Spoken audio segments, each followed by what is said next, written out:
আল্লাহ রাব্বুল আলামিন আয়াতের মাঝে বলছেন, তোমরা যে সম্পদ বাড়ানোর জন্য সুদ প্রথা গ্রহণ করো, এই সুদ দেওয়ার মাধ্যমে সমাজ জাতি গোষ্ঠী আরো ক্ষতিগ্রস্ত হয়, সম্পদ তো বাড়েই না। বাহ্যিক দৃষ্টিতে যদিও দেখা যায় যে সুদে যারা টাকা লাগিয়েছে, হ্যাঁ 1 লক্ষ টাকা লাগানোর পরে বছর শেষে 1,10,000 20,000 আসে না, আবার মাসে মাসেও বাড়ে। অথচ যদিও বাহ্যিক দৃষ্টিতে দেখা যায় যে সম্পদ বাড়ে, আদৌ সম্পদ বাড়ে না। ওই যে ব্যাংকে রেখে দিয়েছেন 1 লক্ষ টাকা ডিফেন্স করে, আপনি মনে করেছেন বছরে 10,000 20,000 টাকা আপনার 1 লাখ টাকার সাথে যুক্ত হচ্ছে না। আপনি খেয়াল করে দেখেন, এদিক দিয়ে সম্পদ যদিও বাড়ে, আপনি দেখতে পাচ্ছেন আপনার ঘরের মধ্যে, আপনার পরিবারের মধ্যে আল্লাহ রাব্বুল আলামিন এমন রোগ দিয়ে দিয়েছে, লক্ষ লক্ষ টাকা হসপিটালে দিয়ে, ডাক্তারকে দিয়ে আর ওষুধ কেনার মাধ্যমে শেষ করা লাগেনি। বাংলা তো আর পায় না, বোঝে না, মনে করে ওই ব্যাংকের মধ্যে ডিফেন্স করে রাখছে, বছরে বছরে টাকা বাড়তেছে, আমার একটা লাভ হচ্ছে না। এই সুদ প্রথা গ্রহণের মাধ্যমে বরং আপনার সম্পদের মাঝে আল্লাহ তাআলা বারাকা কমিয়ে দেয়, বারাকা উঠিয়ে নেয়। এই জন্য আপনার ঘরের সদস্যদের মাঝে, পরিবারের মাঝে, সদস্যদের মাঝে রোগ বিমার শেষ হয় না। আল্লাহ এমন এক রোগ দিয়ে দেয়, ডায়াবেটিস, হালাল খাবারগুলো একবারে হারাম করে দেয়।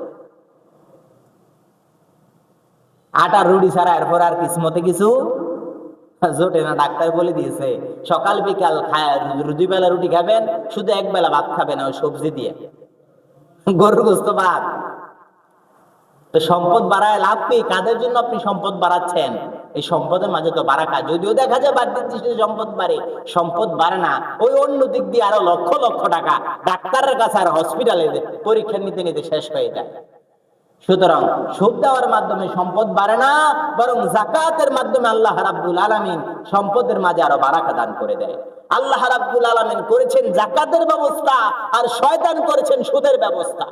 রাব্বুল আলামিন মহাগ্রন্থ আল কোরআনে ঘোষণা করেন, ওয়া আকিমুস সালাতা ওয়া আতুজ যাকাতা ওয়া আকরিদুল্লাহা করদান হাসানা।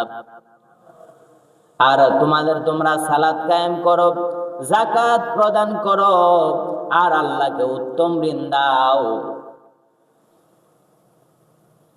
ওমা তুকদ্দিমু লিআনফুসিকুম মিন খায়রিন তাজিদুহু ইনদাল্লাহ হুয়া খায়রু ওয়া আযমু আজরা ওয়াস্তাগফিরুল্লাহ ইন্নাল্লাহা গফুরুর রহিম। তোমরা তোমাদের নিজেদের জন্য ভালো যা তোমরা অগ্রিম পাঠাবে, এটা তোমাদের জন্য একান্তই কল্যাণকর। তোমাদের জীবদ্দশায় দুনিয়ায় থাকতে পরকালের জন্য তোমরা যা পাঠাবে তাই তোমাদের জন্য সবচেয়ে বেশি কল্যাণকর। ইসলামে আমরা সকলে জানি, ইসলাম 5টা খুঁটির উপর দাঁড়িয়ে আছে। 5টা স্তম্ভের ভিত্তিতে ইসলাম প্রতিষ্ঠিত। ইসলামের 5টা মূল খুঁটি রয়েছে, এটা আমরা সকলেই জানি। 5টা খুঁটির মধ্যে একটা খুঁটি হচ্ছে যাকাত। 5টা খুঁটি হলো নামাজ, কালেমা, নামাজ, রোজা, হজ, যাকাত। এই 5টা স্তম্ভের মধ্যে অন্যতম স্তম্ভ হলো যাকাত। যাকাত হচ্ছে এমন এক গুরুত্বপূর্ণ ইবাদত যার বর্ণনা স্বয়ং আল্লাহ রাব্বুল আলামিন কোরআনুল হাকিমের মধ্যে বারবার তিনি তাগিদ দিয়েছেন।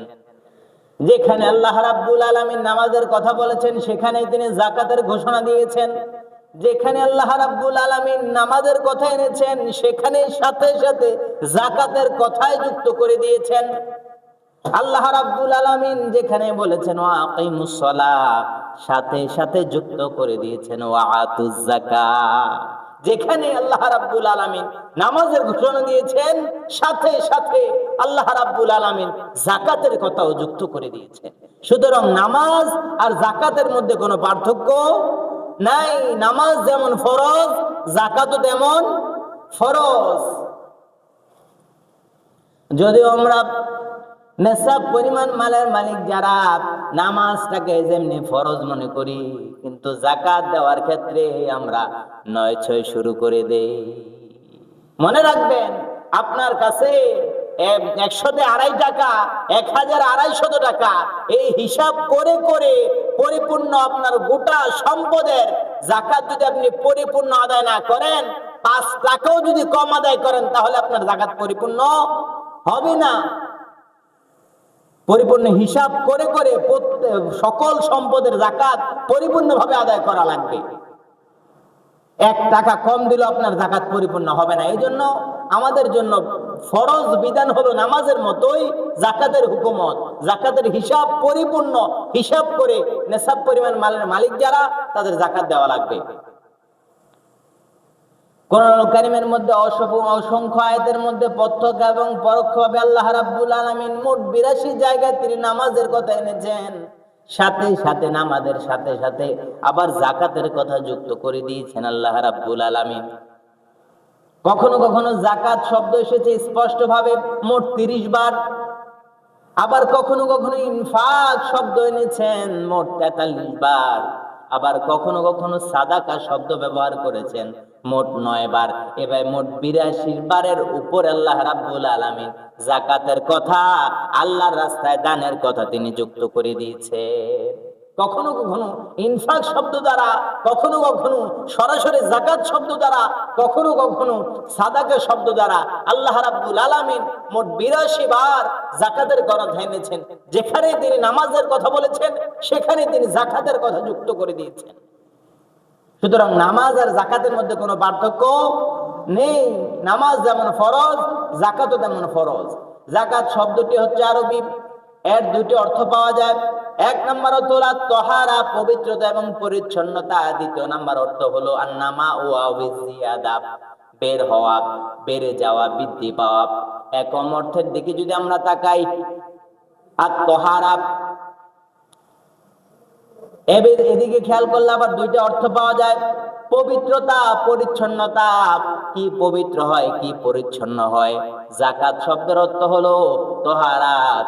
তাহারাত মানে পবিত্র হওয়া, পরিচ্ছন্নতা হওয়া। কি পবিত্র হয়, এখন প্রশ্ন হলো কি পরিচ্ছন্ন হয়। 1 নম্বর অর্থের দিকে খেয়াল করলে পাওয়া যায় জাকাত দেওয়ার মাধ্যমে সম্পদের পবিত্রতা অর্জন হয়। আপনার ইনকাম করার সময় লক্ষ লক্ষ টাকার মালিক আপনি, ইনকাম করার সময় বৈধ টাকা ইনকাম করেন। বৈধ টাকা ইনকাম করার সময় মাঝে মাঝে আবার কিছু অবৈধ টাকা সম্পদের সাথে যুক্ত হওয়ার সম্ভাবনা আছে না? বৈধ টাকার সাথে আবার ইচ্ছার বিরুদ্ধে কিছু অবৈধ টাকা যুক্ত হয়ে যায়। এই জন্য জাকাত শব্দের অর্থ হলো জাকাত দেওয়ার মাধ্যমে সম্পদের পবিত্রতা অর্জিত হয়। আপনার যে অবৈধ টাকাগুলো মাঝে মাঝে আপনার ইচ্ছার বিরুদ্ধেও, ইচ্ছা নাই, আপনি সঠিকভাবে ইনকাম করার মাধ্যমে হালাল অর্থ উপার্জন করে আপনি সম্পদের মালিক হয়েছেন, কিন্তু মাঝে মাঝে ইচ্ছার বাহিরেও আপনার সম্পদের সাথে অবৈধ টাকা ঢুকে যায়। এই যে অবৈধ টাকাকে বৈধ করার জন্য আল্লাহ রাব্বুল আলামিন, অপবিত্র টাকাটাকে হালাল করার জন্য আল্লাহ রাব্বুল আলামিন এই জাকাতের ব্যবস্থা করে দিয়েছেন। 2 নম্বর অর্থ হলো জাকাত দেওয়ার মাধ্যমে আত্মার পবিত্রতা ও পরিশুদ্ধতা অর্জিত হয়। জাকাত শব্দের অর্থ হলো পবিত্রতা এবং পরিশুদ্ধতা। এই অর্থের দিকে খেয়াল করে 2টি অর্থ পাওয়া যায়। 1 নম্বর হলো সম্পদের পবিত্রতা অর্জন হয়। 2 নম্বর অর্থ হলো জাকাত দেওয়ার মাধ্যমে আল্লাহ রাব্বুল আলামিন বান্দার আত্মাকেও পরিশুদ্ধ করে দেয়। এটা আমার কথা না, আল্লাহর কথা। কার কথা? আল্লাহ রাব্বুল আলামিন মহাগ্রন্থ আল কোরআনের 9 নম্বর সূরা তাওবায়ের 103 নম্বর আয়াতে আল্লাহ রাব্বুল আলামিন ঘোষণা করেন, কুল মিন আমওয়ালিহিম সাদাকাতুন তুতাহহিরুহুম ওয়া তুযাক্কিহিম বিহা। আল্লাহ রাব্বুল আলামিন বলেন, হে নবী, হে আপনি তাদের থেকে তাদের মাল সম্পদের সাদাকা গ্রহণ করুন এবং তাদের অন্তর আত্মাকে পরিশুদ্ধ করে দিন। এই কথা বলে আল্লাহ রাব্বুল আলামিন বুঝাতে দিয়েছেন, ও আমার নবী, আপনি আপনার উম্মতদের কাছ থেকে যাকাতের অর্থ গ্রহণ করুন এবং দুস্থ মানুষদের মাঝে বিলিয়ে দেওয়ার মাধ্যমে আপনার উম্মতদেরকে, আপনার উম্মতদের অন্তরাত্মাকে আপনি পবিত্র করে দিন। অর্থ হলো আল্লাহ রাব্বুল আলামিন যাকাত দেওয়ার মাধ্যমে বান্দার অন্তরাত্মাকে, বান্দার আত্মাকে পুত পবিত্র করে দেন। সুবহানাল্লাহ। আবার 2 অর্থের দিকে যদি আমরা খেয়াল করি, আন্নামা ওয়া বিজিয়াদা, বেড়ে যায়, বৃদ্ধি পায়। কি বেড়ে যায়, কি বৃদ্ধি পায়? এর অর্থ হলো যাকাত দেওয়ার মাধ্যমে আল্লাহ রাব্বুল আলামিন যাকাত দাতা দুনিয়াবি সম্পদের মাঝে বারাকা দিয়ে দেয়। জাকাত দিতে দিতে কেউ গরিব হয়ে গিয়েছে, এরকম কখনো হয়েছে নাকি? জাকাত দিতে দিতে গরিব হয়ে গিয়েছে। বরং এই বছর যদি 1 লক্ষ টাকা জাকাত দেয়, তাহলে সামনে বছর 5 লক্ষ টাকা জাকাত দেওয়া লাগে না? ওই যে সম্পদ আল্লাহ রাব্বুল আলামিন বারাকা দান করে। এরকম হয় নাই যে এই বছর এই জাকাত দিয়েছে, তার সামনে বছর জাকাত আরো কমে গেছে, না, বরং এই বছর যত দিয়েছে সামনে বছর তার দ্বিগুণ দেওয়া লাগে। কারণ ওই জাকাত দেওয়ার মাধ্যমে আল্লাহ রাব্বুল আলামিন সম্পদের মাঝে বারাকা দান করে। আজ পর্যন্ত এমন কোন মানুষ খুঁজে পাওয়া যায় নাই যে জাকাত দিতে গরিব হয়ে গেছে, বরং যতই জাকাত দেয় ততই আল্লাহ রাব্বুল আলামিন ওই বান্দার সম্পদের মাঝে বারাকা দান করে দেয়। আল্লাহ রাব্বুল আলামিন নিজে বলেন সূরা রুম 30 নম্বর সূরা রুমের 39 নম্বর আয়াতে আল্লাহ তাআলা ঘোষণা করেন, ওয়ামা আতাইতুম মির রিবান লিয়ারবু ফি আমওয়ালিন নাসি ফালা ইয়ারবু ইনদাল্লাহ ওয়ামা আতাইতুম মিন যাকাতিন তুরিদুনা ওয়াজহাল্লাহ ফাউলাইকা হুমুল মুতঈফুন। আল্লাহ রাব্বুল আলামিন বলেন, তোমরা যে সম্পদ বাড়ানোর জন্য সুদ প্রথা গ্রহণ করো, এই সুদ প্রথা গ্রহণের মাধ্যমে তোমরা মনে করো যে তোমাদের সম্পদ বৃদ্ধি পায়, অথচ সুদের মাধ্যমে সম্পদ বাড়ে না, সুদের মাধ্যমে জাতি আরো ক্ষতিগ্রস্ত হয়। আল্লাহ রাব্বুল আলামিন নিজে বলছেন, তোমরা যে মনে করো সুদ দেওয়ার মাধ্যমে তোমাদের সম্পদগুলো বৃদ্ধি পায়, না, সুদ দেওয়ার মাধ্যমে সম্পদ বাড়ে না, বরং সুদ দেওয়ার মাধ্যমে সমাজ জাতি গোষ্ঠী আরো ক্ষতিগ্রস্তের মধ্যে নিমজ্জিত হয়। অথচ আল্লাহ রাব্বুল আলামিন নিজে বলেন, অথচ আল্লাহ রাব্বুল আলামিনের সন্তুষ্ট করার জন্য তোমরা যাকাত দাও, যাকাত প্রথা অবলম্বন করো, আল্লাহ রাব্বুল আলামিন যাকাতের মাধ্যমে তোমাদের সম্পদের মাঝে আরো বহুগুণে বৃদ্ধি করে দেন। সুবহানাল্লাহ। আল্লাহ রাব্বুল আলামিন আয়াতের মাঝে বলছেন, তোমরা যে সম্পদ বাড়ানোর জন্য সুদ প্রথা গ্রহণ করো, এই সুদ দেওয়ার মাধ্যমে সমাজ জাতি গোষ্ঠী আরো ক্ষতিগ্রস্ত হয়, সম্পদ তো বাড়েই না। বাহ্যিক দৃষ্টিতে যদিও দেখা যায় যে সুদে যারা টাকা লাগিয়েছে, হ্যাঁ, 1 লক্ষ টাকা লাগানোর পরে বছর শেষে 1,10,000 20,000 আসে না, আবার মাসে মাসেও বাড়ে। অথচ যদিও বাহ্যিক দৃষ্টিতে দেখা যায় যে সম্পদ বাড়ে, আদৌ সম্পদ বাড়ে না। ওই যে ব্যাংকে রেখে দিয়েছেন 1 লক্ষ টাকা ডিফেন্স করে, আপনি মনে করেছেন বছরে 10,000 20,000 টাকা আপনার 1 লাখ টাকার সাথে যুক্ত হচ্ছে, না, আপনি খেয়াল করে দেখেন, এদিক দিয়ে সম্পদ যদিও বাড়ে, আপনি দেখতে পাচ্ছেন আপনার ঘরের মধ্যে, আপনার পরিবারের মধ্যে আল্লাহ রাব্বুল আলামিন এমন রোগ দিয়ে দিয়েছে, লক্ষ লক্ষ টাকা হসপিটালে দিয়ে ডাক্তারকে দিয়ে আর ওষুধ কেনার মাধ্যমে শেষ করা লাগেনি। বাংলা যদি আর পায় না, বোঝে না, মনে করে ওই ব্যাংকের মধ্যে ডিফেন্স করে রাখছে, বছরে বছরে টাকা বাড়তেছে, আমার একটা লাভ হচ্ছে না। এই সুদ প্রথা গ্রহণের মাধ্যমে বরং আপনার সম্পদের মাঝে আল্লাহ তাআলা বারাকা কমিয়ে দেয়, বারাকা উঠিয়ে নেয়। এই জন্য আপনার ঘরের সদস্যদের মাঝে, পরিবারের মাঝে, সদস্যদের মাঝে রোগ বিমার শেষ হয় না। আল্লাহ এমন এক রোগ দিয়ে দেয়, ডায়াবেটিস, হালাল খাবারগুলো একবারে হারাম করে দেয়। আটা রুটি ছাড়া এরপর আর কিসমতে কিছু জোটে না, ডাক্তার বলে দিয়েছে সকাল বিকাল খায় 2 বেলা রুটি খাবেন, শুধু 1 বেলা ভাত খাবেন ওই সবজি দিয়ে, গরুর গোশত ভাত। তো সম্পদ বাড়ায় লাভ কি? কাদের জন্য আপনি সম্পদ বাড়াচ্ছেন? এই সম্পদের মাঝে তো বারাকা, যদিও দেখা যায় বাহ্যিক দৃষ্টিতে সম্পদ বাড়ে, সম্পদ বাড়ে না। ওই অন্য দিক দিয়ে আরো লক্ষ লক্ষ টাকা ডাক্তারের কাছে আর হসপিটালে পরীক্ষা নিতে নিতে শেষ হয়ে যায়। সুতরাং সুদ দেওয়ার মাধ্যমে সম্পদ বাড়ে না, বরং যাকাতের মাধ্যমে আল্লাহ রাব্বুল আলামিন সম্পদের মাঝে আরো বারাকা দান করে দেয়। আল্লাহ রাব্বুল আলামিন করেছেন যাকাতের ব্যবস্থা, আর শয়তান করেছেন সুদের ব্যবস্থা। তো আমরা আল্লাহরটা নেব না শয়তানেরটা নেব? কথা বোঝেন না? আমরা কি আল্লাহরটা নেব না শয়তানেরটা নেব? নিশ্চয়ই আল্লাহরটা। যাকাত আর সুদ হচ্ছে পরস্পর বিপরীত।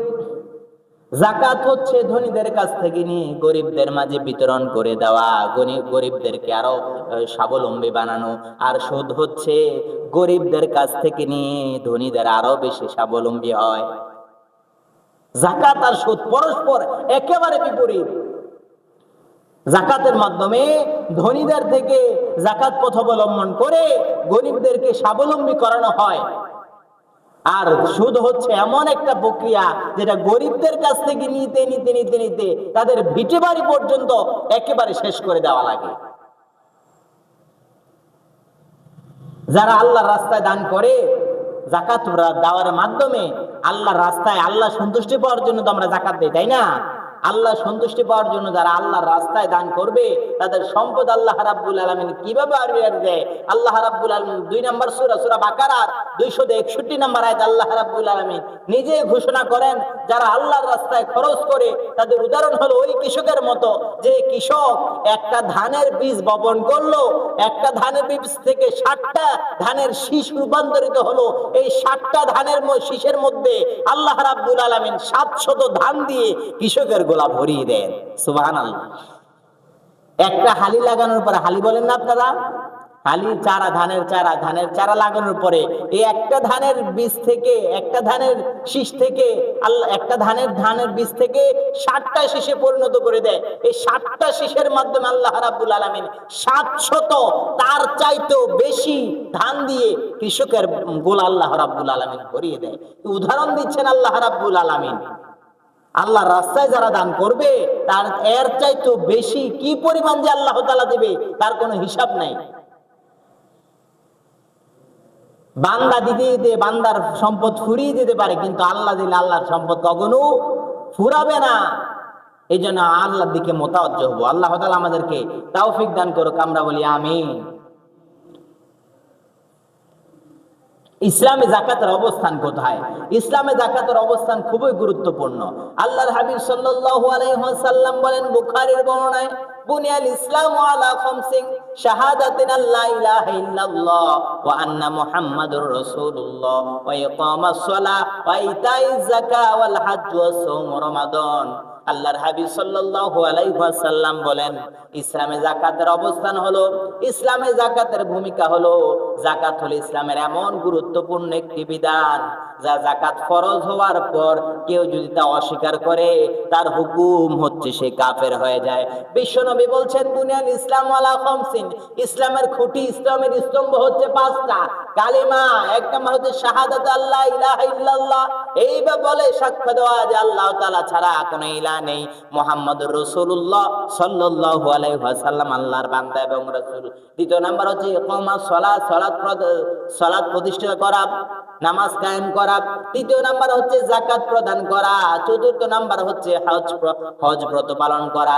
5 নাম্বার হচ্ছে সওম রমাদান, রমাদান মাসে রোজা পালন করা। এই 5টা স্তম্ভের ভিত্তিতে ইসলাম প্রতিষ্ঠিত হয়েছে। মনে করেন ঘরের যে ফিলার আছে না, এই মসজিদের ফিলার আছে না, অনেকগুলো ফিলারের সমন্বয়ে একটা মসজিদ তৈরি হয়েছে।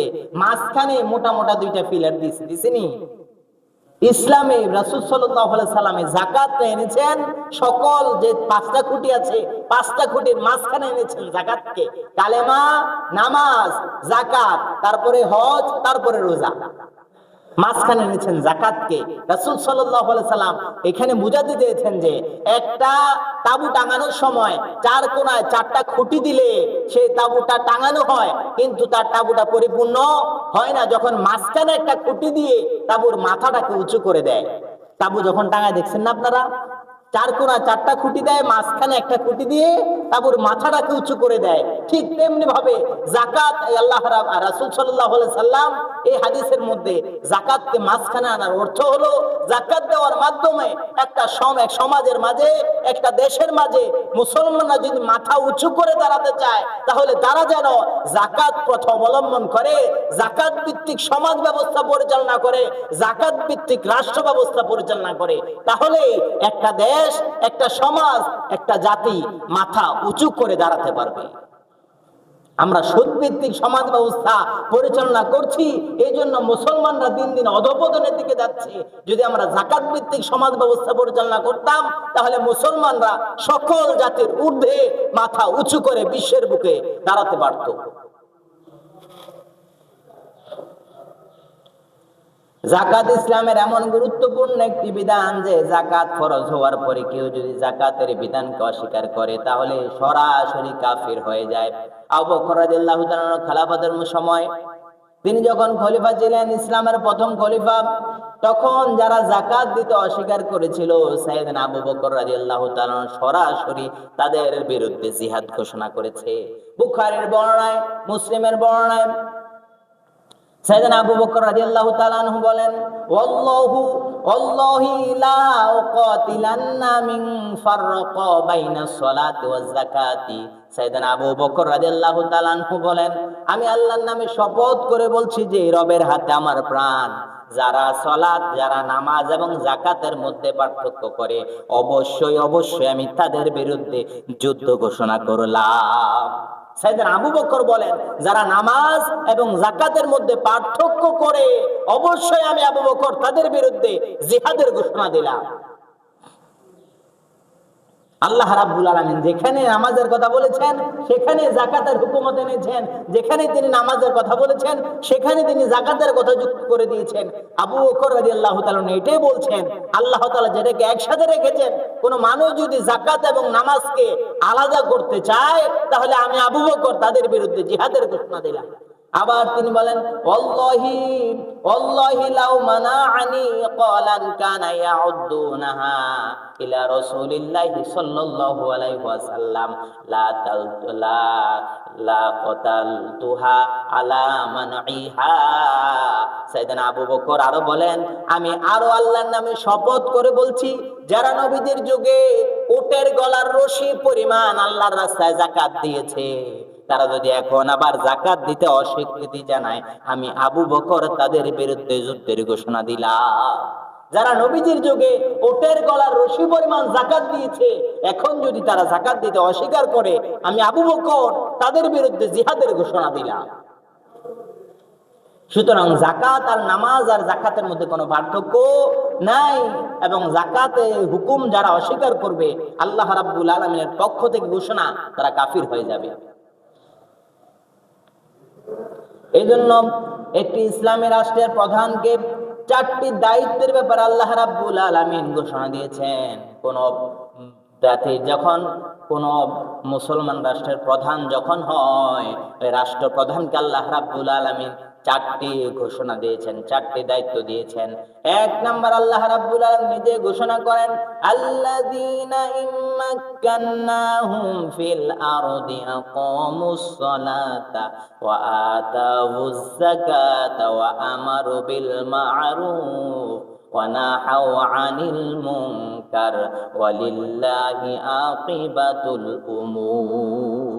আল্লাহ রাব্বুল আলামিন বলছেন, আমি যখন কোন জনপদে ইমানদারদেরকে ক্ষমতার মসনদে বসাই, তখন তাদেরকে আমি 4টা দায়িত্ব অর্পিত করি তাদের উপরে।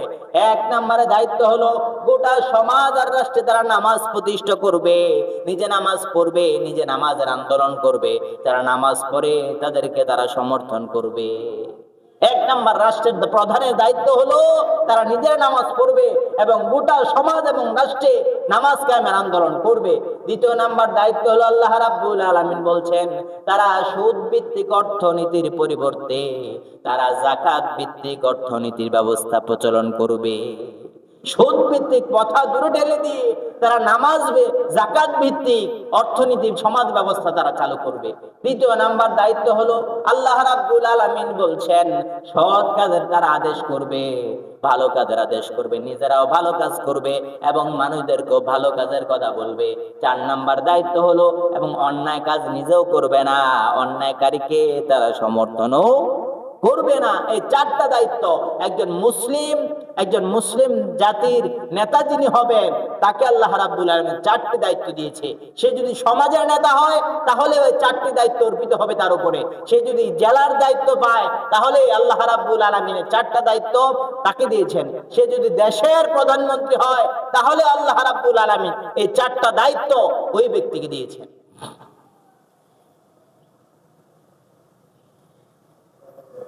যাকাত ফরজ হওয়ার পরে অনেকে আবার আছে, যাকাত ফরজ হওয়ার পরে যাকাত দিতে চায় না। এরকম আসেনি সমাজের মধ্যে কিছু লোক, লক্ষ লক্ষ টাকার মালিক, কিন্তু যাকাত দেয় না। যাকাত দিলেও ওই যখন রমজান মাস আসে, কিছু কাপড় কিনে, কিছু শাড়ি আর লুঙ্গি কিনে, 150, 200, 300 টাকা দামের কিছু শাড়ি লুঙ্গি কিনে মানুষদের কাছে দিয়ে দেয়। বলেন তো, যার পেটে খানা নাই তার কাপড় দিয়ে কিছু হবে? যার পেটে খানা নাই তার কাপড় দিয়ে কিছু হবে? আপনি একজনের ওষুধ দরকার, একজনের খাবার দরকার, আপনি তার একটা শাড়ি লুঙ্গি দিয়ে দিচ্ছেন, এতে কি যাকাতের হুকুমত আদায় হয়? এমনটা আমরা করব না। যাদের উপর যাকাত ফরজ আমরা খোঁজ করব তার কি প্রয়োজন। যাকাত আদায়ের সঠিক পদ্ধতি হলো এটা, যার যেটা প্রয়োজন, তার রিজিকের সমস্যা হলে তাকে একটা কর্মসংস্থানের ব্যবস্থা করে দেওয়া। হ্যাঁ, আবার কিছু কিছু মানুষ আছে এরকম, যাকাতের অর্থ গ্রহণ করার পরে তাদেরকে মনে করেন একটা সেলাই মেশিন কিনে দিছে। ওই যে কিনে দিছে সেলাই মেশিন, জাগাত ফইরা দুলবালু ফইরা এই সেলাই মেশিনটা একবার নষ্ট হয়ে গেছে, সে আবার ব্যবহার করে না। এটা আবার করা যাবে না। কাউকে একটা অটো কিনে দিছে, সে আবার অটো গাড়ি বিক্রি কইরা ওই নেশা টেশা কইরা শেষ, এমনটাও করা যাবে না। হ্যাঁ, ভালো লোক দেখে যাকাতের অর্থটা প্রদান করা লাগবে। একজন মানুষের ঘরে খাবার আছে কিন্তু সে চলতে পারে না, এখন সে তার রিজিকের একটা ব্যবস্থা করে দেওয়া যাকাতের অর্থ দেওয়ার মাধ্যমে, হয়তো তার একটা গরু গাবি কিনে দেওয়া, অথবা তার একটা ছোট্ট একটা খামারের ব্যবস্থা করে দেওয়া, অথবা একটা সেলাই মেশিন কিনে দেওয়া, অথবা একটা অটো ব্যবস্থা করে দেওয়া, যে কোনো ভাবে একটা রিজিকের ব্যবস্থা করে দেওয়া, এটা হলো যাকাত প্রদানের উত্তম পদ্ধতি। আপনি কি করলেন, ওই বাজার থেকে যত নরমাল যত কম দামি যত কাপড় আছে 300-400 টাকা, এই 400 টাকা লুঙ্গি শাড়ি কিনে এনে সমাজের মাঝে দান দিয়ে দিচ্ছেন, আপনি বড় দানবীর, বড় যাকাত দেওয়ালা। আদৌ যাকাত আদায় সঠিকভাবে হবে না আপনি যদি এমনটা করেন। আবার যারা যাকাত ফরজ হওয়ার পরে যারা সঠিকভাবে যাকাত দিতে চায় না, যারা যাকাত দিতে অস্বীকার করে, যাকাত না দেওয়া হলোই যাকাত দেওয়াকে অস্বীকার করা,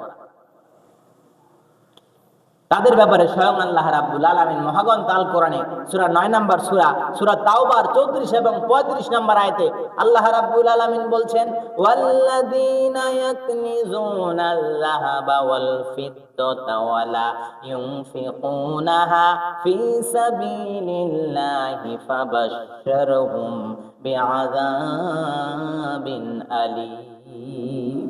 আল্লাহ রাব্বুল আলামিন বলছেন, যারা তাদের সম্পদ স্বর্ণ এবং রূপ্য জমা করে রাখে তা আল্লাহর রাস্তায় খরচ করে না, তাদের ব্যাপারে আল্লাহ রাব্বুল আলামিনের ঘোষণা হলো, ও নবী আপনি তাদেরকে জানিয়ে দেন তারা যেন কঠিন যন্ত্রণাদায়ক আযাবের অপেক্ষা করতে থাকে। আল্লাহর হাবিব সাল্লাল্লাহু আলাইহি ওয়াসাল্লামকে সরাসরি আল্লাহ রাব্বুল আলামিন বলছেন, ও আমার নবী, যারা সম্পদশালী হওয়ার পরেও, তারা নিসাব পরিমাণ মালের মালিক হওয়ার পরেও তারা যাকাত আদায় করে না, আপনি তাদেরকে কঠিন আযাবের জন্য সুসংবাদ প্রদান করেন, তারা যেন কঠিন আযাবের অপেক্ষা করে। কেমন আযাব? আমরা আবার আল্লাহ তাআলাকে প্রশ্ন করলাম, ও আল্লাহ, যারা যাকাত দিবে না তাদেরকে আপনি কেমন আযাবে দগ্ধীভূত করবেন? আল্লাহ রাব্বুল আলামিনের প্রশ্নের জবাবে আবারও বলছেন সূরা তাওবার 35 নম্বর আয়াতে, ইয়াউমা ইউহমা আলাইহা ফি নারি জাহান্নামা ফাতুকা বিহা জিবাহুম ওয়া জুনুবুহুম ওয়া যুহুরুহুম হাযা মা কানাস্তুম লিআনফুসিকুম ফাযুকু মা কুনতুম তাকনিজুন। আল্লাহ রাব্বুল আলামিন বলছেন, যারা স্বর্ণরূপ্য অর্থ করি জমা রাখবে, যাকাত সঠিকভাবে আদায় করবে না, কিয়ামতের দিনে এগুলো তাদেরকে লোহার পাত বানাবেন আল্লাহ রাব্বুল আলামিন, এবং জাহান্নামের আগুনের মধ্যে উত্তপ্ত এই পাতটা গরম করে তাদের পৃষ্ঠদেশে, তাদের বক্ষ দেশে, তাদের পাজরে আল্লাহ রাব্বুল আলামিনের লোহার পাত দ্বারা সেকা দিবে। এই সম্পদগুলোকে কাল হাসরের ময়দানে আল্লাহ রাব্বুল আলামিন ও জাহান্নামের আগুনে উত্তপ্ত করে সেগুলোকে তাদের কপালে, তাদের পাজরে আর তাদের পিঠের মধ্যে আল্লাহ রাব্বুল আলামিন সেকা দিবে। আপনি চিন্তা করেছেন, আপনি সম্পদগুলো জমা রাখেন, সঠিকভাবে যাকাত আদায় করেন না, আপনি সম্পদের মালিক, কোনোরকমে 9-6 কিছু দিয়ে যাকাত আদায় করে ফেলেন, আপনি এটা আদৌ যাকাত আদায় না।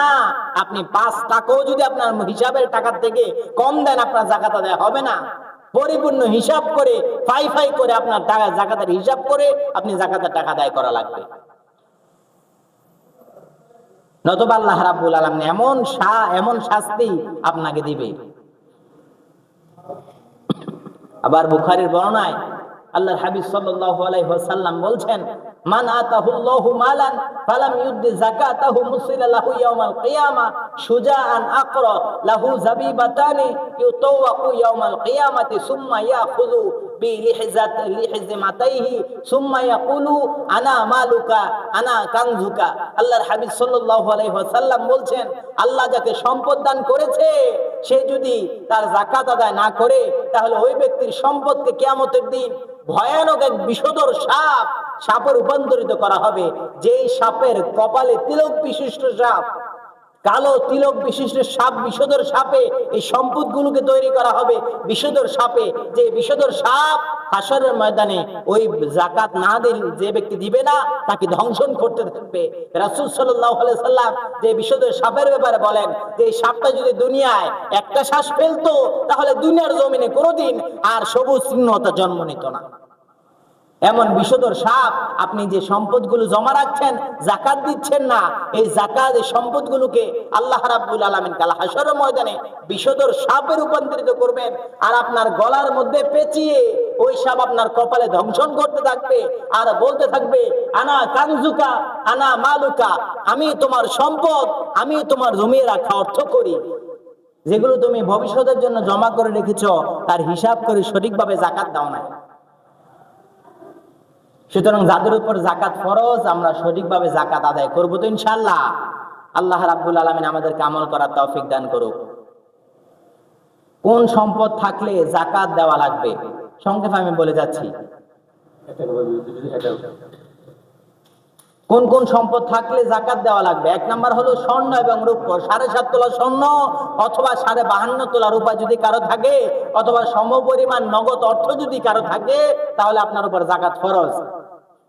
আবার কেউ কেউ বলেন, হুজুর আমার কাছে 7.5 তোলা স্বর্ণ নেই, কিন্তু কিছু টাকা আর কিছু স্বর্ণ মিলে 7.5 তোলা স্বর্ণের সমপরিমাণ অর্থ হবে, এখন কি করার? হ্যাঁ, আপনার উপর যাকাত ফরজ। আপনার কাছে যে নগদ অর্থ আছে আর যে স্বর্ণ আছে দুইটা মিলে যদি সমপরিমাণ মালের মালিক হন আপনি, তাহলে আপনার উপর যাকাত ফরজ। ব্যবসায়ী পণ্য, আপনি ব্যবসার উদ্দেশ্যে যে দোকান আছে, সম্পদ আছে, এগুলো হিসাব করে ওই শতে 2.5 টাকা করে আপনার যাকাত আদায় করা লাগবে। পানি সম্পদের উপর যদি চরণভূমিতে বিচরণশীল, যদি আপনি নিজের কোনো খরচ নাই, যারা ফার্ম অথবা যারা গবাদি পশু পালন করেন তাদের নিজের কোনো খরচ লাগে না এগুলোর পিছনে, ওই চারণ ভূমিতে ছেড়ে দিয়েছেন, এই আল্লাহর এই ঘাস লতাপাতা এগুলো খেয়ে খেয়ে ওই সমস্ত প্রাণীগুলো জীবন পরিচালনা করছে, তাহলে এই পানি সম্পদ যদি চরণ ভূমিতে বিচরণশীল হয় তাহলে 5টি উট যদি কারো 5টি থাকে তাহলে উট নাই সাধারণত, কারো যদি উট 5টা থাকে তাহলে তার উপর যাকাত ফরজ। আবার কম থাকলে হবে না। গরু যদি 30টা থাকে, তাহলে তার উপর যাকাত ফরজ। ছাগলের পরিমাণ হলো 40টা, হ্যাঁ এই পরিমাণ যদি থাকে তাহলে তার উপর যাকাত ফরজ। এখন কথা হলো, হুজুর আমার 10টা গরু আছে, আমার 10টা গরুর ফার্ম আছে, কিন্তু আমার তো 40টা, এখন তো লেখা আছে 30টা গরু নাই। হ্যাঁ, এখন 40টা গরু বর্তমান বাজার অনুযায়ী যদি আপনি ওই সম্পদের মালিক হন, আপনি নেশাব পরিমাণ মালিক হন, তাহলে আপনার উপর যাকাত ফরজ। কারণ আপনি তো এগুলো আপনার নিজের প্রয়োজনের জন্য করছেন না, আপনি এগুলো ব্যবসার উদ্দেশ্যে করছেন। আমরা গরু পালন করি, বছর কোরবানির দিয়ে গরু বিক্রি করি, এগুলো ব্যবসার উদ্দেশ্যে করি না? হ্যাঁ, এগুলো ব্যবসায়ী উদ্দেশ্য করি। এই জন্য ওই কারো যদি খামার থাকে, ফার্ম, গরুর ফার্ম, ছাগলের ফার্ম, তাহলে আপনার উপর যাকাত ফরজ, হিসাব করে যাকাত আদায় করা লাগবে। ফসলের যাকাত, এখন তো আমরা এইসব যাকাত দিতে ভুলে গেছি। ফসলের যাকাত যদি বৃষ্টির মাধ্যমে আল্লাহর দেওয়া পানি দিয়ে আপনি চাষবাস করেন তাহলে 2.5%, 10% ওসর বলা হয় এটাকে, 10% আল্লাহ রাস্তা দান করতে হবে। যদি আপনি নিজে পানি দিয়ে, নিজের মেশিনের পানি দিয়ে চাষবাস করেন তাহলে 5% হিসেবে আপনি যাকাত দেওয়া লাগবে। কাকে কাকে যাকাত দিবেন আমি সংক্ষেপে বলছি। সূরা তাওবার 60 নম্বর আয়াতে আছে এই কথাগুলো। আল্লাহ রাব্বুল আলামিন বলছেন, 1 নম্বরে কাদেরকে আপনি যাকাত দিবেন? ফকির, 2 নম্বর হলো মিসকিন। এই দুইটার অর্থ হলো আবার দুইটা। 1 নম্বর ফকির, যার একেবারে কিছুই নেই, একেবারে নিঃস্ব। আবার আরেকটা হলো যার কিছু আছে কিন্তু সংসার চালানোর মতো, ইনকাম করার মতো কেউ নেই, তাদেরকে আপনি যাকাত দিতে পারবেন। 3 নম্বর হলো আমিলিন, যারা যাকাত সংক্রান্ত কাজ, এটা হলো সরকারি কর্মকর্তা যারা শুধু যাকাত তোলে। এটা যদি বাংলাদেশে নাই, 4 নাম্বার হলো মুআল্লাফাতুল কুলুব, কোন বিধর্মীকে আপনি যাকাত দিতে পারবেন সেকে ইসলামের দিকে ধাবিত করার জন্য। হিন্দুকেও বৌদ্ধ খ্রিস্টানকেও যাকাত দেওয়া যাবে ইসলামের দিকে ধাবিত করার জন্য। 5 নাম্বার হলো দাস মুক্তির জন্য, যদিও এখন দাস নেই। এই মুফাসসিরিনে কেরামগণ এটার ব্যাখ্যা করেছেন যে এই যারা আল্লাহর রাস্তায় চলার জন্য চেষ্টা করেছে, তারা যদি কোনো কারাবন্দী হয়, এই কারাবন্দীদেরকে মুক্তি করার জন্যই এই যাকাতের অর্থ ব্যবহার করা যাবে। আবার ওই মদ খেয়ে জুয়া খেলে এই জনের সাথে মারামারি করে কারাবন্দী হয়েছে তাদের ক্ষেত্রে না। যারা আল্লাহর রাস্তায় লড়তে গিয়ে, আল্লাহর পথে চলতে গিয়ে মিথ্যা মামলার পরে কারাবন্দী হয়েছে, তাদেরকে মুক্তির জন্য এই যাকাতের অর্থ ব্যবহার করা যাবে। তারপরে হলো আল্লাহর রাস্তায় জিহাদকারী ব্যক্তি। 8 নাম্বার হলো মুসাফির। এই 8টা খাতে আপনি যাকাত দিতে পারবেন। তাদের মধ্যে আল্লাহর রাস্তায় দান সাদকা করার জন্য এখানে একটা রাস্তা হলো যে যারা মাদ্রাসায় পড়ালেখা করে তাদেরকে যদি আপনি যাকাতের অর্থ দেন, এখানে 2টা সওয়াব। 1 নাম্বার হলো যাকে দান করলেন একটা সওয়াব। 2 নাম্বার হলো একজন তালিবুল ইলমকে পড়ালেখার, কোরআন শিক্ষার জন্য আপনি সহযোগিতা করছেন। এই জন্য যারা আপনি আপনার এলাকায় যদি কেউ গরিব ছাত্র থাকে, এই ছাত্রদেরকে আপনি যাকাতের অর্থ দিয়ে সহযোগিতা করতে পারবেন, এতে 2টা সওয়াব হবে। মনে রাখবেন ইনশাআল্লাহ। এতিম মাদ্রাসার ছাত্র পড়ালেখা করে, হ্যাঁ, তাকে আপনি যাকাতের অর্থ দিতে পারবেন। আবার যদি কোনো ইসলামী সংগঠন থাকে, কোন এলাকার ভিত্তিক কোনো সংগঠন আছে যারা এই যাকাতের অর্থ গ্রহণ করে সমাজের মাঝে দুস্থ মানুষদেরকে খুঁজে সঠিকভাবে যাকাতের অর্থটা পৌঁছে দেয়, এরকম কোন ফান্ড যদি এলাকার মধ্যে থাকে, ওই ফান্ডে আপনি যাকাতের অর্থ দিতে পারবেন। যাই হোক, যাকাত সম্পর্কে এতক্ষণ যা বললাম, আল্লাহ তাআলা আমাদেরকে বুঝে শুনে সঠিকভাবে সম্পদের সঠিক হিসাব করে যেন আমরা পরিপূর্ণভাবে যাকাত আদায় করতে পারি, আল্লাহ তাআলা তৌফিক দান করুক। আমরা বলি আমিন। সম্মানিত মুসল্লিয়ানে কেরাম, আগামী জুমায় আস্তে আস্তে 23 রমজান হয়ে যাবে। 23 রমজান আগামী জুমায়, 23 রমজান, সম্ভবত 23 রমজান আগামী জুমায়। 23 রমজান আসতে আসতে কিন্তু এই 23 রমজানের আগে কিছু আমল আছে যেগুলো যদি আমরা এই জুমায় বলে না দেয়, যদিও সময় হয়ে গেছে এই জন্য কথাটা বলছি। আগামী জুমায় আস্তে আস্তে এই কথাগুলো বলার আর সুযোগ থাকবে না। এই রমজান মাসে গুরুত্বপূর্ণ একটা আমল আছে যেটা মাহে রমজানের শেষের দিকে আল্লাহর হাবিব সাল্লাল্লাহু আলাইহি সাল্লাম এই আমলটা করেছেন, সেটা হলো ইতিকাফ। রাসূল সাল্লাল্লাহু আলাইহি সাল্লাম কখনো ইতিকাফ ছাড়েন নাই। 1 বছর তিনি পারিবারিক যে কোনো একটা সমস্যার কারণে ইতিকাফ ছেড়েছেন, এর পরের বছর তিনি 20 দিন ইতিকাফ করেছেন। কোন কোন হাদিসের মধ্যে পাওয়া যায় রাসূল সাল্লাল্লাহু আলাইহি সাল্লাম টানা 30 দিনে পুরো রমজান মাস তিনি ইতিকাফ করেছেন। আবার কোন কোন বর্ণনায় পাওয়া যায় রাসূল সাল্লাল্লাহু আলাইহি সাল্লাম টানা 20 দিনে ইতিকাফ করেছেন। আবার কোন কোন বর্ণনায় পাওয়া যায় রাসূল সাল্লাল্লাহু আলাইহি সাল্লাম টানা রমজানের শেষের 10 দিন ইতিকাফ করেছেন। তো সুন্নাহ পদ্ধতি হলো, আমরা যে ইতিকাফ করি, অনেকে ইতিকাফ করি ব্যবসায়িক কাজে অথবা কর্মব্যস্ততার কারণে ইতিকাফ করতে পারি না। আদৌ ইতিকাফের সুন্নাত 3 দিন না, আমরা মনে করি ইতিকাফ 3 দিন না। ইতিকাফের সুন্নাহ পদ্ধতি হলো, আপনি যদি ইতিকাফের পরিপূর্ণ সওয়াব পেতে চান, তাহলে ইতিকাফের আসল সঠিক নিয়ম হলো 10 দিন ইতিকাফ করা লাগবে। কয় দিন? নাকি 3 দিন? হ্যাঁ, আপনি যদি আধা ঘন্টার জন্য মসজিদে অবস্থান করেন ইতিকাফের নিয়তে, এটার মধ্যে সওয়াব আছে, কিন্তু ইতিকাফের পরিপূর্ণ ফজিলত পেতে হলে আপনাকে 10 দিন ইতিকাফ করা লাগবে। আল্লাহর হাবিব সাল্লাল্লাহু আলাইহি ওয়াসাল্লামের হাদিস থেকে ইতিকাফ করার মাধ্যমে যে সওয়াবগুলো পাওয়া যায়, যে ফজিলতগুলো রয়েছে, সেগুলো আমি সংক্ষেপে আপনাদের সম্মুখে তুলে ধরছি। 1 নাম্বার হলো রাসূল সাল্লাল্লাহু আলাইহি ওয়াসাল্লাম বলেন, যে ব্যক্তি আল্লাহকে সন্তুষ্ট করার জন্য আল্লাহর ঘরে ইতিকাফ করবে, আল্লাহর হাবিব সাল্লাল্লাহু আলাইহি ওয়াসাল্লাম বলেন, তাকে আল্লাহ তাআলা 3 খন্দক পরিমাণ জাহান্নাম থেকে দূরে সরিয়ে দেয়। সুবহানাল্লাহ বলবেন না? 1 খন্দক হলো আসমান থেকে জমিন পরিমাণ যতটুকু দূরত্ব, ততটুকু দূরত্ব হলো 1 খন্দক পরিমাণ। এরকম 3 খন্দক পরিমাণ জাহান্নাম থেকে দূরে সরিয়ে দেয় ওই ব্যক্তিকে আল্লাহ তাআলা, সুতরাং তাকে জান্নাত দান করে। 2 নম্বর ফজিলত হলো, যে ব্যক্তি আল্লাহর সন্তুষ্টি পাওয়ার জন্য ইতিকাফ করবে, তার আমলনামে আল্লাহ তাআলা 2টি কবুল হজের সওয়াব, 2টি উমরার সওয়াব আল্লাহ তাআলা ওই ব্যক্তির আমলনামায় দান করে। সুবহানাল্লাহ। 3 নাম্বার আমল হলো, যে ব্যক্তি ইতিকাফ সওয়াব ও ফজিলত হলো, যে ব্যক্তি ইতিকাফ করবে সেই ব্যক্তি নিশ্চিতভাবে লাইলাতুল কদর পেয়ে যাবে। সুবহানাল্লাহ। যেটা 1000 মাসের চাইতে উত্তম লাইলাতুল কদর। যে ব্যক্তি ইতিকাফ করবে তার থেকে লাইলাতুল কদর ছোটার কোনো সম্ভাবনা নাই। এজন্য আমরা ইতিকাফ করব ইনশাআল্লাহ। 5 নাম্বার হলো, আল্লাহ রাব্বুল আলামিন যে ব্যক্তি ইতিকাফ করবে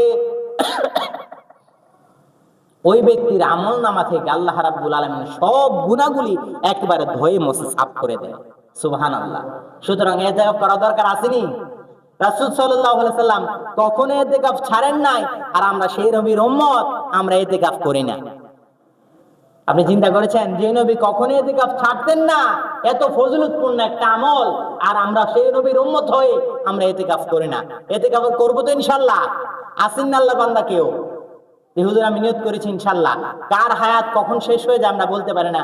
গত রমজান অনেকে ছিল, আমি যে মসজিদে 5 ওয়াক্ত নামাজ পড়াই সেই মসজিদে গত রমজান একজন মুসল্লি আমার সাথে সর্বক্ষণ সময় থাকতো। আমি মসজিদে ঢোকার থেকে শুরু করে এ পর্যন্ত, মানে উনি মৃত্যুবরণ করার আগ পর্যন্ত সর্বক্ষণ যখনই মসজিদে আমি যেতাম, উনি আমার সব কাজে সব সময় আমার পাশে থাকতো।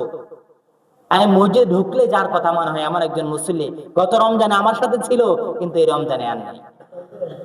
এমন অনেক সময়, এমন অনেক সময় চলে আসতে পারে যে আপনি এই রমজানে আছেন, আগামী রমজান হয়তো আপনার আর কিসমতে নাও ঢুকতে পারে। তাই বাবারা, বয়স্করা যারা আছেন, যুবক ভাইরা যারা আছেন, এখন সুযোগ, স্কুল কলেজ একেবারে বন্ধ, এখনই সুযোগ ইতিকাফ করার, আল্লাহকে পাওয়ার। যে ব্যক্তি ইতিকাফ করবে সে যেন আল্লাহকে চায় না, বরং আল্লাহ ওই বান্দার হয়ে যায়। সুবহানাল্লাহ। যে ব্যক্তি ইতিকাফ করবে ওই ব্যক্তি ইবাদত করতে করতে করতে করতে এমন একটা পর্যায়ে চলে যায়, সে ব্যক্তি আল্লাহকে সন্তুষ্ট করার জন্য ইতিকাফ করে, অথচ আল্লাহ রাব্বুল আলামিনের ঘোষণা হলো, আল্লাহ রাব্বুল আলামিন নিজে বলেন ওই বান্দা আমাকে পাওয়ার জন্য ইতিকাফ করেছে, আর আমি বান্দা স্বয়ং আমি আল্লাহ ওই ব্যক্তির হয়ে যায়। ইতিকাফ করার সর্বোচ্চ ফজিলত হলো এটা, আল্লাহ ওই বান্দার হয়ে যায়।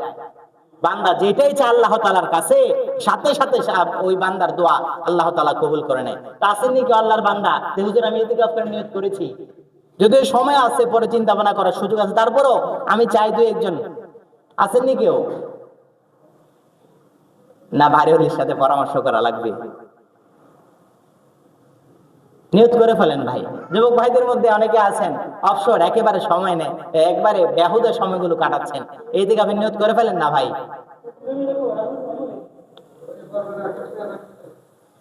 আসেনি কেউ? আমি আল্লাহকে পাওয়ার জন্য নিশ্চিতভাবে আপনি লাইলাতুল কদর পেয়ে যাবেন। এর চেয়ে বড় সফলতা, এর চেয়ে বড় ভাগ্যের ব্যাপার আর কেউ নেই, আর কোনো নাই।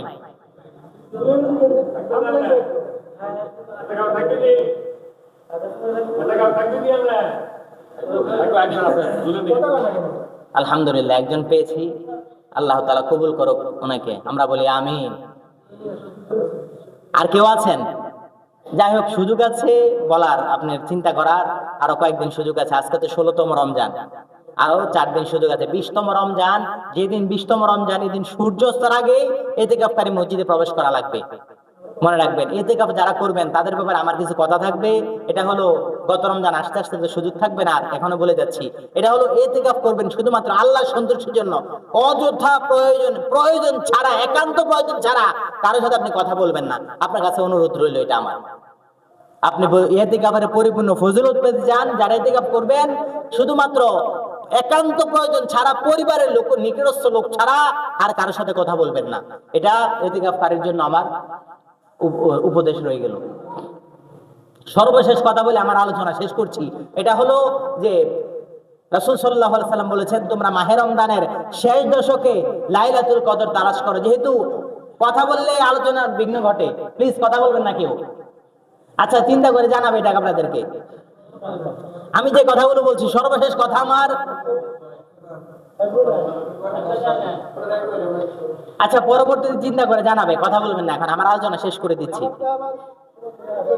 হ্যাঁ, যে কথাটা বলবে আলোচনা শেষ করে, সেটা হলো এই যে লাইলাতুল কদর পাওয়ার সম্ভাবনাময় রাত। রাসূল বলেছেন, তোমরা মাহে রমজানে লাইলাতুল কদরকে মাহে রমজানের শেষ দশকে লাইলাতুল কদর তালাশ করো, শেষ বিজোর রাত্রিগুলোতে, বিশেষ করে বিজোর রাত্রিগুলোতে। সেই হিসেবে 21তম রাত লাইলাতুল কদর পাওয়ার সম্ভাবনায় রাত। আমি তো আসবো আগামী জুমায় 23তম রমজান হয়ে যাবে, তো সেখানে ইনশাআল্লাহ বিস্তারিত লাইলাতুল কদর সম্পর্কে কথা বলবো। তারপরও 21তম রাত যেটা, সেটাও আমরা ইবাদত ছাড়বো না ইনশাআল্লাহ, পরিপূর্ণভাবে ইবাদত করে আল্লাহ সন্তুষ্ট অর্জন করব, লাইলাতুল কদরের ফজিলত অর্জন করব। আল্লাহ তাআলা আমাদেরকে আমল করার তৌফিক দান করুক, আমরা বলি আমিন। এক নাম্বার কথা, জি, ফিতরা বর্তমান সরকার নির্দিষ্ট করে দিয়েছে কত? 110 টাকা। 110 টাকা সর্বোচ্চ, এর যে সর্বনিম্ন, এর বেশি আপনি যত দিতে পারেন অসুবিধা নাই। সর্বনিম্ন 110 টাকা, সর্বনিম্ন 110 টাকা আপনি দান করতে পারেন একজনের ফিতরা। আর সর্বোচ্চ আপনি যত দিতে পারেন, তার কোনো সময় নির্দিষ্ট পরিমাণ নাই। আর রমজান মাস যার যত দেন ততই বেশি পাবেন আপনি আল্লাহ তাআলার কাছে। যাই হোক, যতগুলো বিষয়ের উপরে কথা বলেছি, 1 নাম্বার যাকাত হিসাব করে আমরা পরিপূর্ণ আদায় করব। 2 নাম্বার, যারা ইতিকাফ করার নিয়ত এখনো করতে পারি নাই, ইনশাআল্লাহ আমরা ইতিকাফের নিয়ত করব। যুবক ভাইরা, আমি কয়েকজন যুবক ভাই চাই, ইনশাআল্লাহ পাবো তো, ইনশাআল্লাহ আশা করা যায়। ইনশাআল্লাহ আগামী জুমায় যেন আমি কয়েকজন যুবক ভাইকে দেখি যে ইতিকাফের নিয়ত করেছে। 3 নাম্বার, লাইলাতুল কদর। এই যতগুলো কথা বলেছে আল্লাহ তাআলা আমাদেরকে এই সবগুলো বিষয়ের উপর পরিপূর্ণ আমল করার তৌফিক দান করুক, আমরা বলি আমিন।